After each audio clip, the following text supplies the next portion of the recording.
Buenos días, nos encontramos una vez más en un nuevo video para hablar en este caso de polaridad de las moléculas. En este caso vamos a trabajar con casos sencillos. ¿A qué me refiero con casos sencillos? A aquellas situaciones en donde tenemos pocos átomos. Si hubiese más átomos, ahí tenemos que conocer bien la forma de la molécula. En ese caso es un poco más complejo y lo podemos trabajar en otro video. Para entender cuándo una molécula es polar o no polar, conviene directamente trabajar con algunos ejemplos. Así que vamos directamente a eso. Empezamos con el primer ejemplo. Acá ya tenemos una unión química resuelta. En este video vamos a trabajar únicamente con moléculas, es decir, con sustancias covalentes, ya que la polaridad es una propiedad de las moléculas, de las sustancias covalentes, en donde se comparten electrones. Las uniones ya van a estar resueltas, así que si tenés dudas sobre el cómo resolver uniones covalentes, podés mirar el videito anterior sobre unión covalente. En una unión covalente los electrones se comparten, pero esa copartición de electrones no siempre es de forma equitativa. Para saber si un átomo atrae más a los electrones que el otro, tenemos que mirar las electronegatividades. Recuerden que la electronegatividad es la capacidad que tiene un átomo de atraer a los electrones hacia sí mismo en una unión química. En este caso vemos que la electronegatividad del cloro es 3,0 y la del hidrógeno es 2,1. Esto significa que el hidrógeno atrae con más fuerza a los electrones hacia sí que el hidrógeno. Como los electrones tienen carga eléctrica negativa, esto va a generar que del lado del cloro se genere una zona con densidad de carga eléctrica negativa. Y como del lado del hidrógeno hay una deficiencia de electrones, se va a generar una zona de densidad de carga eléctrica positiva. Como en este caso tenemos dos zonas opuestas, a estas zonas opuestas las llamamos polos. Y por lo tanto, esta será una molécula polar. En definitiva, las moléculas polares son aquellas que presentan dos polos, es decir, dos zonas opuestas, una zona positiva y una zona negativa, que se generan por la diferencia de electronegatividad entre los átomos que se están uniendo, que están compartiendo electrones. Vamos a ver otro caso, a ver qué ocurre. Acá tenemos dos átomos de nitrógeno que están compartiendo, en este caso, tres pares de electrones. Si observamos sus electronegatividades, obviamente son iguales, ya que el elemento es el mismo.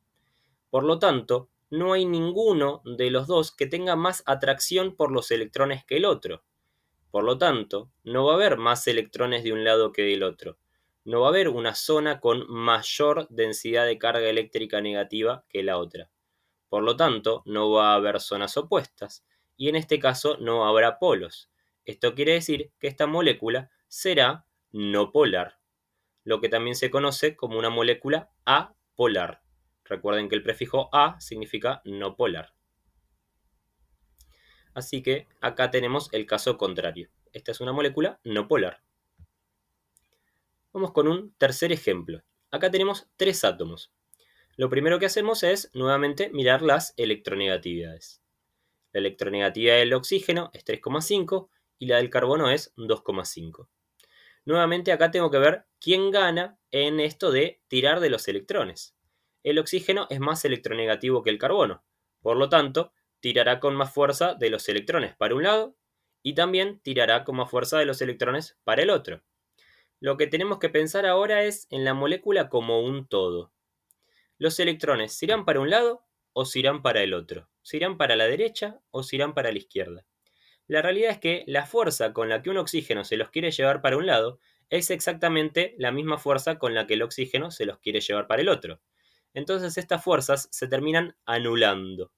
Y lo que ocurre es que acá los electrones terminan estando repartidos de forma equitativa por toda la molécula. Esto quiere decir que no hay una zona con mayor cantidad de electrones que otra. No hay una zona con mayor densidad de electrones. Por lo tanto, acá no hay una zona negativa ni hay una zona positiva. Esto quiere decir que esta molécula, al igual que la anterior, también es una molécula no polar. Como último caso, vamos a analizar el agua. La molécula de agua tiene esta forma, que es una forma particular. para saber que esta molécula de agua tiene esta forma, habría que conocer algo acerca de la geometría de esta molécula. Pero bueno, acá lo vamos a dar por sabido porque es algo complejo. En otro video lo podemos explicar. Si observamos las electronegatividades, tenemos que ver que el oxígeno es mucho más electronegativo que el hidrógeno. Entonces acá el oxígeno va a tirar de los electrones y se los va a llevar para su lado. Por lo tanto, ¿qué va a generar esto?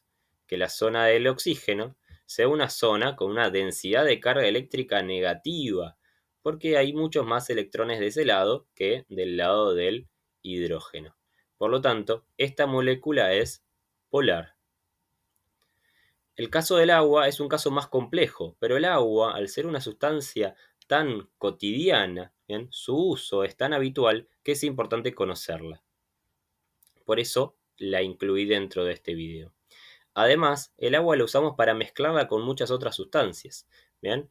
Y a su vez sabemos que la podemos mezclar con otras sustancias, pero algunas sustancias de uso cotidiano no se mezclan con el agua. ¿A qué se debe esto? A la solubilidad. ¿Qué sustancias se pueden mezclar con el agua? Aquellas que se parecen al agua.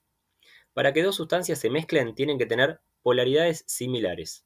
Una sustancia polar se va a mezclar muy bien con otra sustancia polar, mientras que una sustancia no polar se va a mezclar muy bien con otra no polar.